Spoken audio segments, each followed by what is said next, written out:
You were not meant to be a slave to the grind. You were not meant to trade your life force for money. You can escape gravity. You can unlock your life. You got this. Let's go. Hello and welcome to Unlock Your Life. I'm your host, Jennings Smith. Guys, 25 days ago, I threw down a challenge. It was a 30-day fitness challenge. I put this out to the Deal Room, which is my mentoring group. I also put it out to the big group, My First Million in Multifamily. So it was kind of open to the public. And I said, hey, I'm going on a 30-day challenge. Who wants to join me? We're going to break it into 3 levels. Level 1 is you're going to move or exercise at least 5 times a week. So this could be, playing basketball or pickleball. It could be going for a run or going for a walk. It could be working out at the gym. It could be swimming, whatever you want to do. Just physical activity every day for 5 days a week. So not every day, but you get the weekends off, but at least 5 days a week. That's level 1. So pretty basic, fairly easy to follow.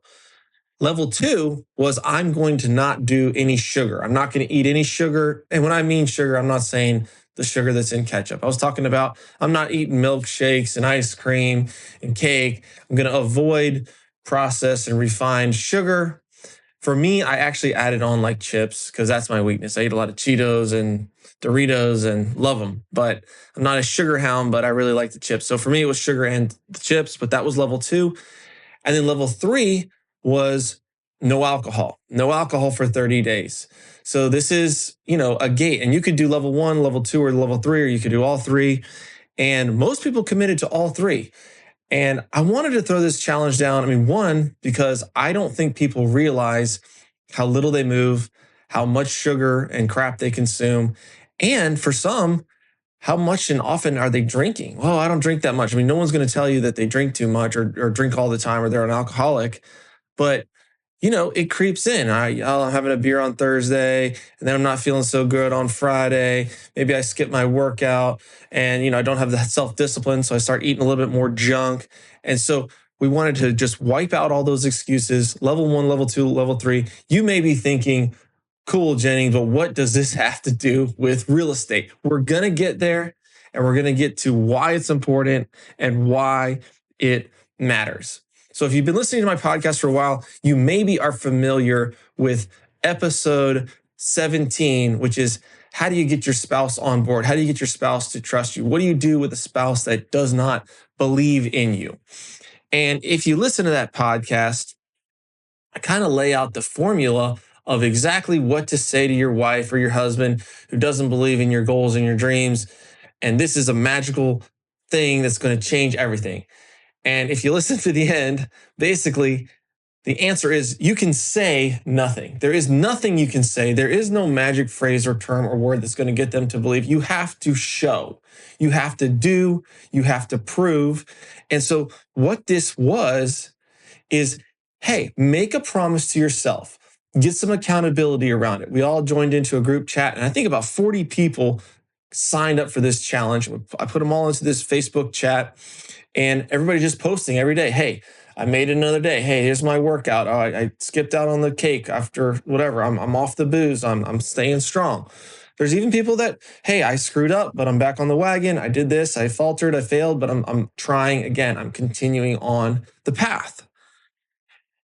And so as we got that accountability around it, what it is it's making a promise, letting the world know what you're doing, and then keeping that promise to yourself. Because here's why it matters. If you're going to be successful in real estate, if you're going to be successful in business or whatever you're trying to do to unlock your life, it starts with doing what you say you can do, doing what you say you're going to do, and just keeping your promises. When I was probably 14, 15 years old, my dad told me, Jennings, if you want to be wildly successful, just do what you say you're going to do. You don't have to do more, but don't do less. Just follow through and do what you say you're going to do. And so when we began this challenge 25 days ago, there was a huge influx of excitement. There was a lot of people pouring into this chat. And for the first couple of days, everybody was very engaged and pouring into like, hey, I'm doing it. I'm on track. And as time marched on, the messages kind of dwindled down. Now, there's still a lot of activity in there, still a lot of people holding strong, but it's easy to start something, right? It's easy to get excited about something. It's easy to say, I'm going to go buy multifamily. I'm going to stop doing single family, transition into multifamily. I'm going to build bigger deals. I'm going to change the trajectory of my family's life. I'm going to make $1 million. And it's fun, right? And it's exciting. But then it gets daily, and then it gets hard, and then it gets to become a grind. And then, you get some disappointments. Maybe you falter, you misstep, and all of a sudden you're off track, right? And you're not keeping the promise to yourself. So this was a very short window of time. I'm not asking them, hey, quit alcohol for the rest of your life. Never eat another bucket of ice cream or ice cream cone. You're going to have to work out 5 days a week till you're 85 years old. No, it was just a 30-day window to help the people prove to themselves that they could keep a promise. And by and large, I think the vast majority of this group is fulfilling that, right? They're following through on what they said they could do. And the power behind that is going to translate into other things, right? Winning begets winning. Consistency begets consistency. And as you get experience in going through hard things, and this is something small, right? This is something that you can totally control. Don't put the ice cream into your mouth. Don't pick up the beer. Get out there and walk for 30 minutes. Like, it's not anything that's, over the top. It's something that they can control and that they can get a win on consistently, easily, and get feedback right away. But what this does is it builds confidence. You know where confidence comes from? Confidence comes from accomplishing stuff, right? Laying out a plan of, this is what I'm going to do, taking action consistently over time and doing it. And as you prove to yourself, wow, I can do what I say. I can do hard things. I can lay out a goal and I can achieve that. It gives you more confidence the next time, so that when something comes up that maybe matters more than a 30-day workout challenge, AKA, all right, I got a deal under contract now and I need to raise $500,000. All right, I'm going to figure that out. I'm going to do it. I'm going to do it myself. If I can't do it myself, I'm going to find partners who can do it for me. I'm going to get this thing across the finish line, come hell or high water, because I get things done, because I keep promises, because I do what I say. And this is the kind of psyche that we're trying to build and trying to develop. So you may say, what does it matter if I said I was going to get up at 6 a.m. and I got up at 7 a.m.? What does it matter if I said I wasn't going to drink alcohol for 30 days and 25 days in, it's my wife's birthday and I have a couple beers? What does it matter? That's not going to hold me back from closing a multifamily deal. It has nothing to do with it. It has everything to do with it. How you do anything is how you do everything, right? And the consistency and the faithfulness in the little things compound and build up over time. I just had a guy on my podcast. You may listen to that episode. I don't know which one's going to drop first, but Pejman Gadimi. This guy is Exotic Car Hacks. This is the guy that I bought the Ferrari and the Lamborghini through. And he was talking about people don't understand time, right? It's always moving forward. It's never moving backwards. That's a simple concept to understand. But time is moving along, and people a lot of times stay stagnant, right? They stay where they're at.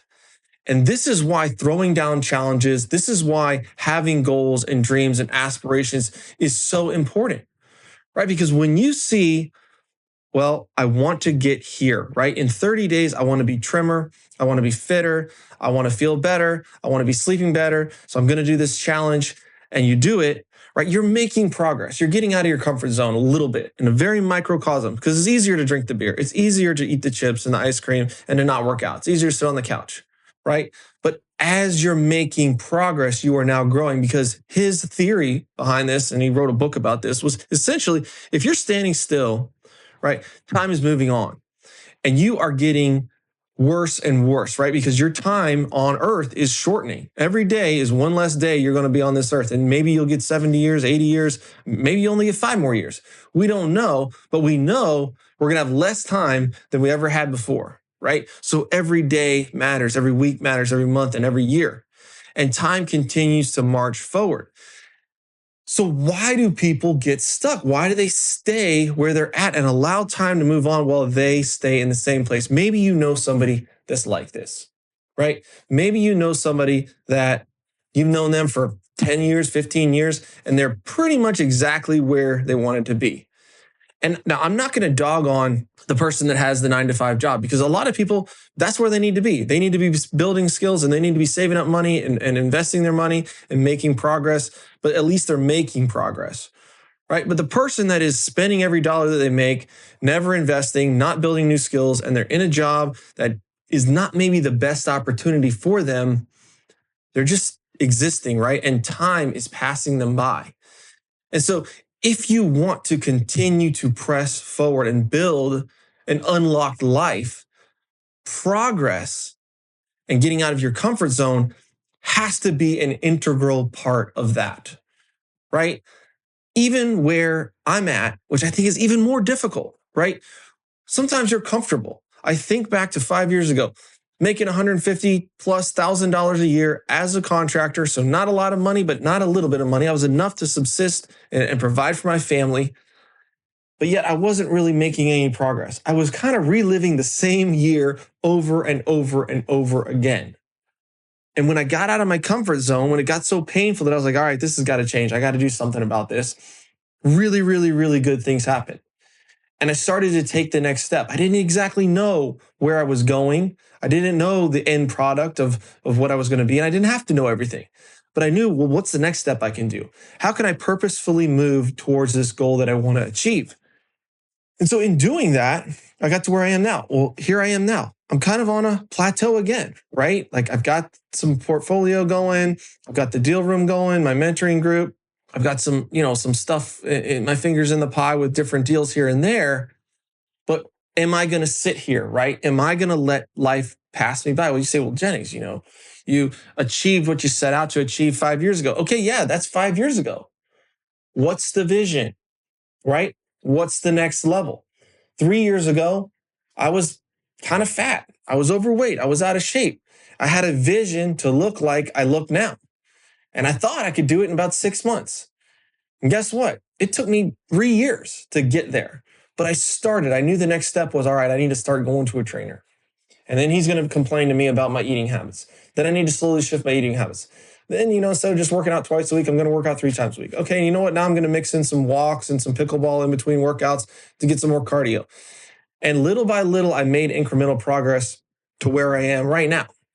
And it's fun, right? And I'm happy. And now I'm looking at like, well, what's the next step? Maybe I could build more muscle.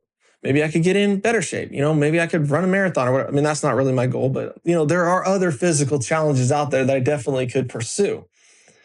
And looking at the progress of where is my life leading me and what is the next step, whether that be another apartment deal, whether that be a hard money loan or raising capital for another real estate deal or business deal or whatever that is, continuing to press forward, right? Because that's where the joy is. That's where the happiness is in making the progress. And the comfort and the fear is what it just keeps them static. It keeps them stuck, right? Because if you are not moving, time is passing you by, right? So I'm super proud of these 40 people that took up the deal, the challenge, the fitness challenge, because they have made progress. In the last 30 days, they have made progress. They've lost weight. They've gotten in better shape. They're sleeping better. They're eating better. And I believe that the next 30 days, they're going to do something else, right? Maybe they want to continue on this fitness path. Maybe they want to throw out another challenge. I want to raise $1 million in the next 30 days. I want to get a deal under contract in the next 30 days. I want to make connections with a loan sponsor in the next 30 days. Whatever it is that they want to do, they're going to purposefully move in there because they've got this confidence now that, hey, I did something hard, right? I said I was going to do something. I achieved it. I've got a little bit more experience. I've got a little bit more competence. I've got a little more confidence in my abilities that I can follow through with what I said I was going to do. I'm going to translate that skill into my next challenge. So my word to you today is, if you are sitting there in stagnation, in comfort, that's not the place. That's not the way. That is actually one of the most dangerous places that you can be. You need to be looking around at what is the next step for me? Where can I move with purpose and intent? And it doesn't have to be the end result, right? You may look at this mountain and say, well, I want to close 500 units in the next 5 years. I want to have 500 units, and that way I'm going to be set. Okay. How do you move with purpose towards that, right? What is the one thing that I can do right now? Because success, you've seen that graph. It doesn't go up at a 45-degree angle. It's squiggling all over the place. It's a twisted and winding path to success. And the reason it is because people are moving purposefully in a direction, and it may take longer than they think. Heck, they may even get halfway there and realize that wasn't even the goal that they wanted to hit. That doesn't even the direction that they want to hit. When I started this, I was thinking, man, 4,000, 5,000, 10,000 units. Where I am now, that's not really my vision because I don't really want to build out a team to do full-time acquisitions. I'm not trying to build a gigantic management company to manage 10,000 units in-house. And I'm seeing my passion is more on the capital side, right? And partnerships with people and expanding my network and expanding my portfolio that way. And so I needed to get there by starting, right? By starting. And now I have the skills where, okay, I can raise money. I do have the confidence level. I understand the underwriting. I know how to vet out partners. I know how to put people into good deals, and I know which deals to avoid. And I can scale my portfolio safely and securely for myself and the investors, right? But that doesn't come without moving in purpose, because staying still and doing nothing is worse than pretty much any action. Right now, I'm not talking about doing something crazy off the wall. I'm saying if you know what to do and you know where you want to go, there's surely something that you can work on towards that, right? And the little things compound. What can you commit to? You know what? I'm going to journal every day. I'm going to wake up at 5:30 and go for a run.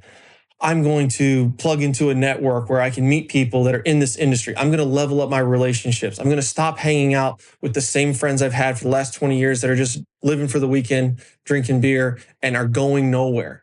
I need to elevate my standards. I need to elevate my lifestyle. I need to elevate who I'm around. Those are all things that we can start to work on intentionally and purposefully now.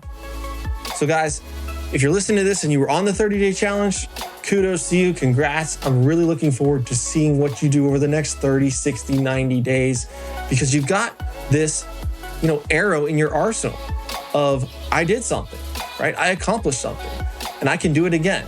And those things build, those things compound, and you're moving along with the timeline instead of standing still and letting life pass you by. All right, guys, make it a great week, and don't forget to unlock your life. Peace.